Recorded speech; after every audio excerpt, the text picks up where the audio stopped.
तो दोस्तों हम पढ़ रहे हैं राष्ट्र निर्माण की चुनौतियाँ। इसमें हम एक पार्ट में 50 क्वेश्चन पढ़ चुके हैं। ये दूसरा पार्ट है, इसमें लगभग 50 क्वेश्चन को हम लोग देखेंगे। तो यदि आप उस वीडियो को नहीं देखे हैं तो इम्पोर्टेंट क्वेश्चन है, उसमें देख लीजिए। आज का पहला क्वेश्चन है, भारतीय राष्ट्रीय कांग्रेस के संस्थापक कौन थे? तो बात यहाँ है भारतीय राष्ट्रीय कांग्रेस की। तो जैसा कि आप लोग को पता है कि भारतीय राष्ट्रीय कांग्रेस की स्थापना 1885 ईस्वी में हुआ था और ए.यू. ह्यूम महोदय ने किए थे भारतीय राष्ट्रीय कांग्रेस की स्थापना। अब ए.यू. ह्यूम की बात आई तो ये एक अंग्रेज अधिकारी थे जो कि अवकाश प्राप्त थे। अवकाश प्राप्त ये अंग्रेज अधिकारी थे। स्टार्टिंग में जब इन्होंने भारतीय राष्ट्रीय कांग्रेस की स्थापना की तो उस समय कुल 72 प्रतिनिधि भाग लिए थे। कितने प्रतिनिधि भाग लिए थे? तो 72। ये क्वेश्चन आता है कि भारतीय राष्ट्रीय कांग्रेस की स्थापना के समय कुल प्रतिनिधियों की संख्या कितनी थी? तो 72। इसकी जो भारतीय राष्ट्रीय कांग्रेस था, इसका पहला जो अधिवेशन हुआ था मुंबई में हुआ था। कहाँ हुआ था? मुंबई में। मुंबई में भारतीय राष्ट्रीय कांग्रेस की जो पहले अधिवेशन मुंबई में हुआ था और उसकी अध्यक्षता डब्ल्यू.सी. बनर्जी ने किए थे। डब्ल्यू.सी. बनर्जी। तो ये सभी पॉइंट आप याद रखिएगा कि पहले अधिवेशन की अध्यक्षता किसने की थी? तो डब्ल्यू.सी. बनर्जी ने। यदि कहेगा कि भारतीय राष्ट्रीय कांग्रेस के पहला अध्यक्ष कौन थे? तो डब्ल्यू.सी. बनर्जी। और तथा यदि कहेगा ऐसे कि भारतीय राष्ट्रीय कांग्रेस के प्रथम महासचिव कौन थे?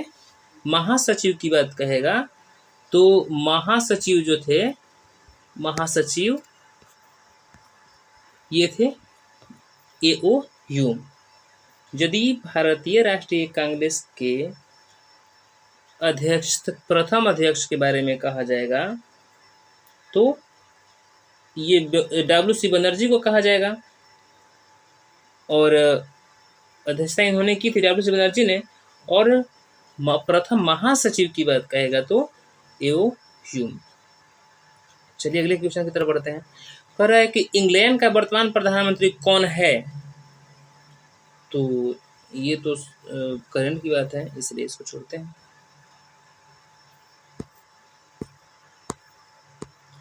अगला क्वेश्चन है कि प्रत्यक्ष प्रजातंत्र किस देश में है? तो प्रत्यक्ष प्रजातंत्र की बात आएगी तो ये है स्विट्जरलैंड में। प्रत्यक्ष प्रजातंत्र स्विट्जरलैंड में है। अगला क्वेश्चन है, अंग्रेजों की फूट डालो और शासन करो की नीति निम्न में से किसको बढ़ावा दिया? तो फूट डालो और शासन करो, फूट डालो और राज करो जो नीति था, ये हिंदू मुस्लिम संघर्ष में जो है महत्वपूर्ण भूमिका निभाई। हिंदू और मुस्लिम में संघर्ष करा दिया जाए और राज किया जाए।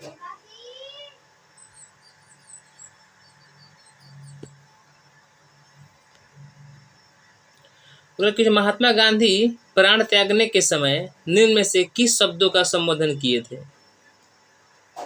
जय श्री कृष्ण, अल्लाह, हे राम, वाहे गुरु। इसका राइट आंसर हो जाएगा हे राम।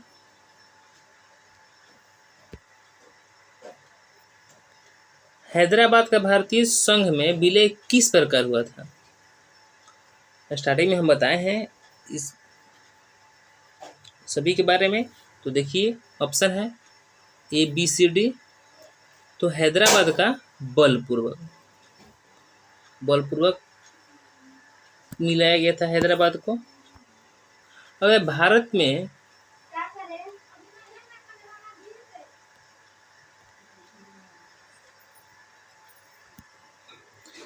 अगला क्वेश्चन है कि भारत में सुदूर पूर्व क्षेत्रों में के पुनर्गठन किस संशोधन अधिनियम के द्वारा किया गया? तो इसका राइट आंसर हो जाएगा 27वां संविधान संशोधन जो हुआ था अधिनियम 1975 में। अगला क्वेश्चन है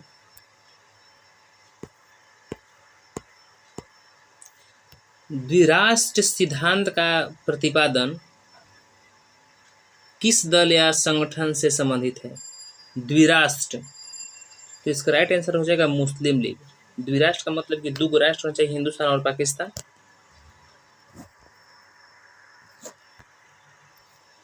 अगला क्वेश्चन है कि निम्नलिखित में से कौन भारतीय संघीय व्यवस्था की विशेषता नहीं है? तो संघीय व्यवस्था की विशेषता की बात की दोहरी नागरिकता। दोहरी नागरिकता भारतीय संघीय व्यवस्था की विशेषता नहीं है। अगला क्वेश्चन है कि भारतीय संघीय व्यवस्था में से किसे अधिक शक्तियां प्राप्त हैं? इसका राइट आंसर हो जाएगा केंद्र को।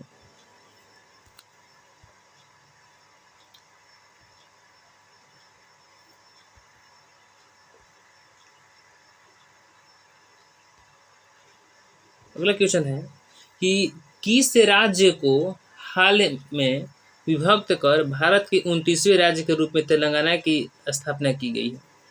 तो ये उस टाइम के करेंट था। तो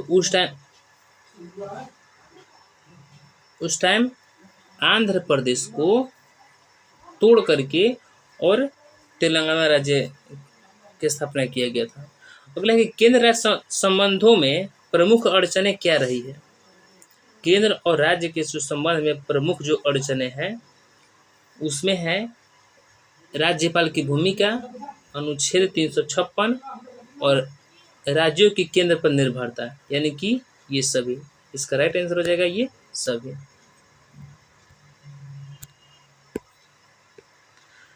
अगले क्वेश्चन है कि सौराष्ट्र किस राज्य का अंग है?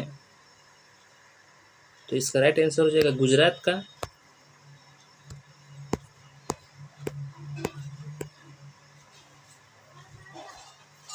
अगला क्वेश्चन है कि केंद्र राज्य अगला क्वेश्चन है कि संविधान के किस अनुच्छेद में केंद्र और राज्य के बीच विधायी संबंधों का उल्लेख है? केंद्र और राज्य के बीच में जो विधायी संबंध है उसका उल्लेख है किसमें है, किस अनुच्छेद में है? इसका राइट आंसर हो जाएगा अनुच्छेद 245 से 55 तक में। बजट का संबंध किस पक्ष के साथ है? तो इसका राइट आंसर हो जाएगा आय एवं व्यय। भारत में वित्त आयोग का कार्यकाल कितना है? तो वित्त आयोग का कार्यकाल होता है 5 साल।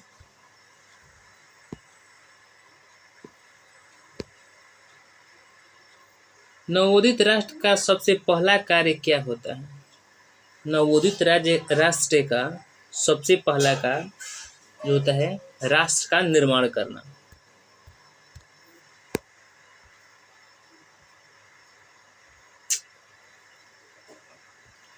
पंडित जवाहरलाल नेहरू प्रथम प्रधानमंत्री के रूप में शपथ निम्नलिखित में से किस स्थान पर लिए थे?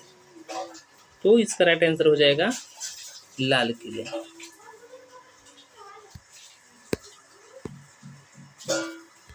लेकिन क्वेश्चन है कि विविधता में एकता का सिद्धांत निम्नलिखित में से किस देश का प्रमुख सिद्धांत है?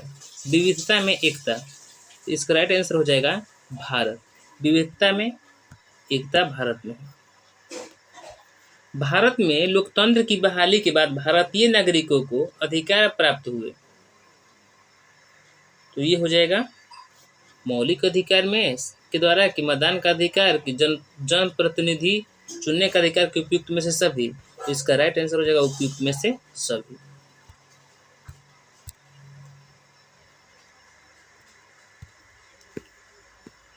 अगला क्वेश्चन है कि भारत सरकार विविध कल्याणकारी योजनाओं को लागू किसके माध्यम से करता है? इसका राइट आंसर हो जाएगा राज्य के नीति निर्देश सिद्धांतों के माध्यम से।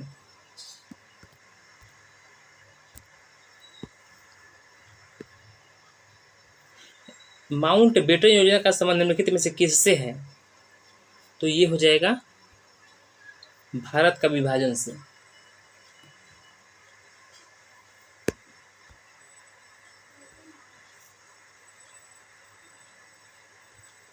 भारत विभाजन के लिए 1947 में वन विभाजन समिति के अध्यक्ष निम्न में से किसे बनाया गया था?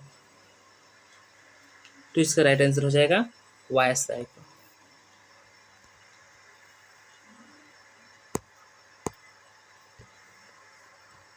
माउंट बेटन योजना कब बना?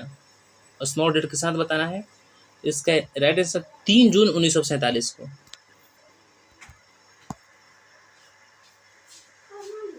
द्विराष्ट्रीय सिद्धांत के आधार पर कौन सा देश बना? तो ये इसका राइट आंसर हो जाएगा पाकिस्तान।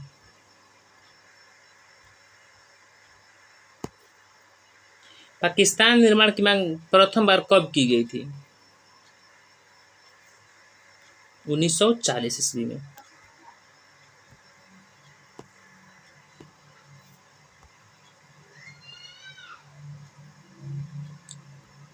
मुस्लिम लीग के किस अधिवेशन में पाकिस्तान नामक देश निर्माण की मांग की गई थी?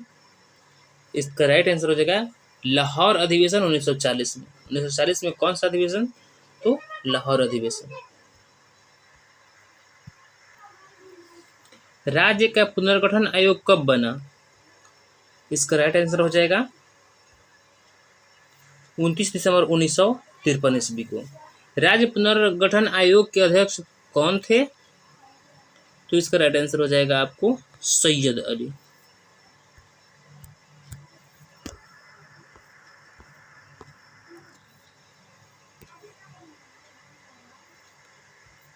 भारतीय संसद के राज्य पुनर्गठन अधिनियम पारित हुआ।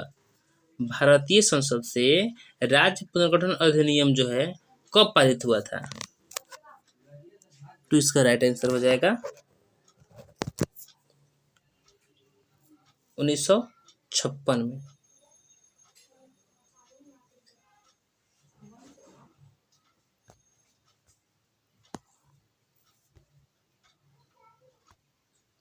भारतीय संविधान के अनुसार भारतीयों को कितने वर्गों में बांटा गया है? जो भारतीय संविधान है उसके अनुसार भारतीयों को कितने वर्गों में बांटा गया है? तो इसका राइट आंसर हो जाएगा 3, 4, 5 और 6। तो इसका राइट आंसर हो जाएगा 4 भागों में।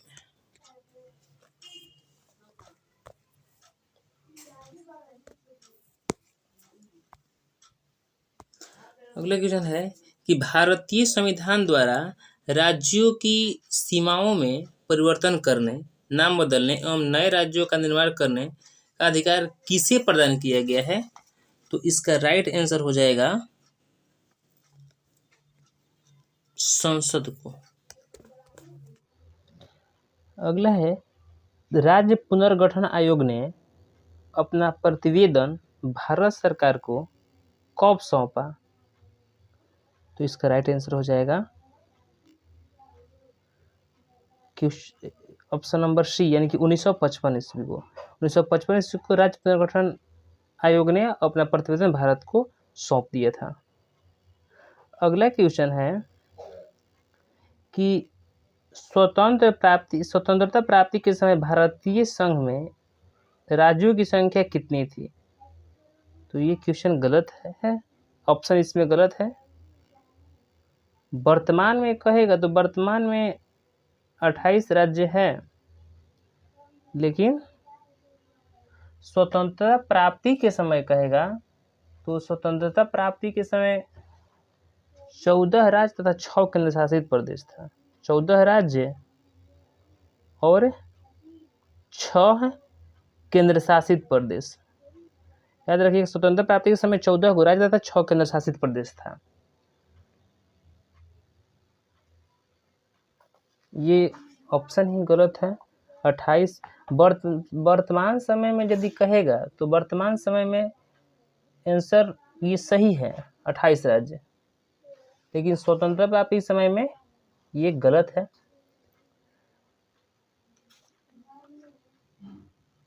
अगले क्वेश्चन की ओर बढ़ते हैं।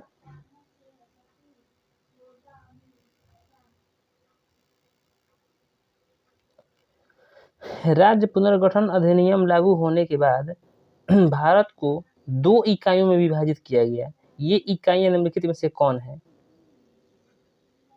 तो ये केंद्र एवं केंद्र शासित प्रदेश के रूप में। जब राज्य पुनर्गठन अधिनियम लागू हो गया तो 2 इकाइयों के रूप में केंद्र और केंद्र शासित प्रदेश के रूप में बांट दिया गया।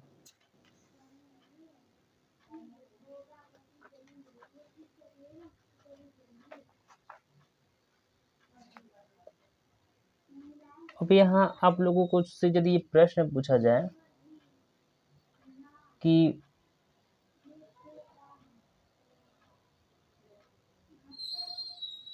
भाषा के आधार पर गठित होने वाला पहला राज्य कौन था, तो ये हो जाएगा आंध्र प्रदेश।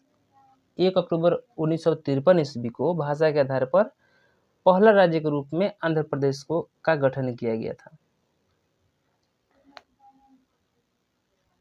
अगले क्वेश्चन की ओर बढ़ते हैं।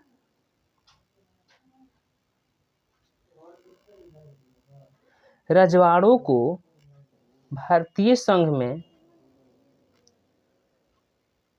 शामिल कराने का जिम्मेवारी किसे दी गई थी? जितने भी रजवाड़े थे उसको भारतीय संघ में शामिल किया जाए, इसकी जिम्मेवारी किसको दिया गया था? जैसे ABCD ऑप्शन आपके सामने है, ये इसका सारांश में हम अच्छा से इसको डीपली बतलाए हैं। तो इसका राइट आंसर हो जाएगा सरदार वल्लभ भाई पटेल को। स्वतंत्र भारत के प्रथम उप प्रधानमंत्री कौन थे? तो इसका भी राइट आंसर हो जाएगा सरदार वल्लभ भाई पटेल। स्वतंत्रता प्राप्ति के बाद निर्मित भारत सरकार में गृह मंत्री किसे बनाया गया? तो इसका भी राइट आंसर हो जाएगा सरदार वल्लभ भाई पटेल को। भारत का लौह पुरुष निम्नलिखित में से कहा जाता है किसको? भारत के लौह पुरुष किसको कहा जाता है? तो सरदार वल्लभ भाई पटेल को। निम्नलिखित में से किस रियासत के शासक को निजाम के नाम से जाना जाता था? तो निजाम के नाम से हैदराबाद के शासक को जाता है। हैदराबाद के शासक को निजाम कहा जाता था। हैदराबाद का भारतीय संघ में विलय कब हुआ था? तो इसका राइट आंसर हो जाएगा 1948 ईस्वी। 1948 ईस्वी में हैदराबाद का भारतीय संघ में विलय हो गया था।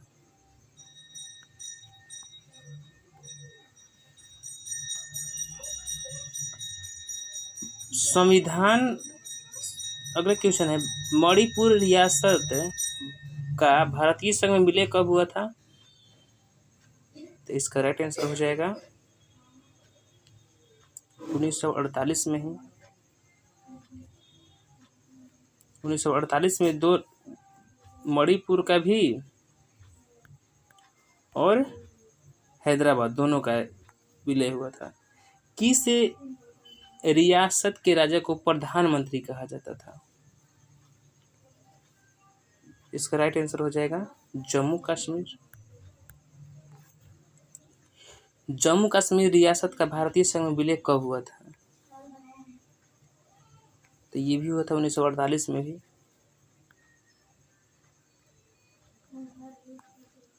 जम्मू कश्मीर का भारतीय संघ में विलय किस शर्त पर हुई थी?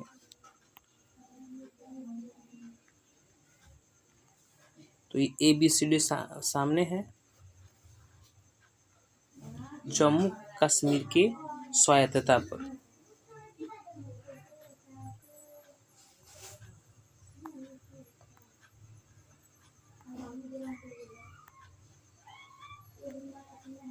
भारतीय संविधान के किस अनुच्छेद के तहत जम्मू कश्मीर को स्वायत्तता प्रदान की गई है। तो इसका राइट आंसर हो जाएगा 370, जो कि अब इस 370 को हटा दिया गया है। आंध्र प्रदेश की मुख्य मांगे क्या थी? तो इसका मुख्य था मांग भाषा के आधार पर आंध्र प्रदेश राज्य की स्थापना करना, जिसमें अनावरण और अनशन करते हुए एक महान देशभक्त की मृत्यु भी हो गई थी, जिसका नाम क्या था आप लोग बता सकते हैं? उनका नाम था रामुल्लू। रामुल्लू जो 58 दिन तक आमरण अनशन में ही बैठे रह गए, जिसकी वजह से उनकी मृत्यु हो गई। अगला क्वेश्चन की भाषा के आधार पर बनने वाला पहला राज्य कौन था? तो इसका राइट आंसर है आंध्र प्रदेश।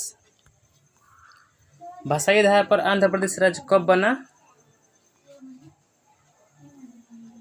तो इसका राइट आंसर हो जाएगा आप लोगों को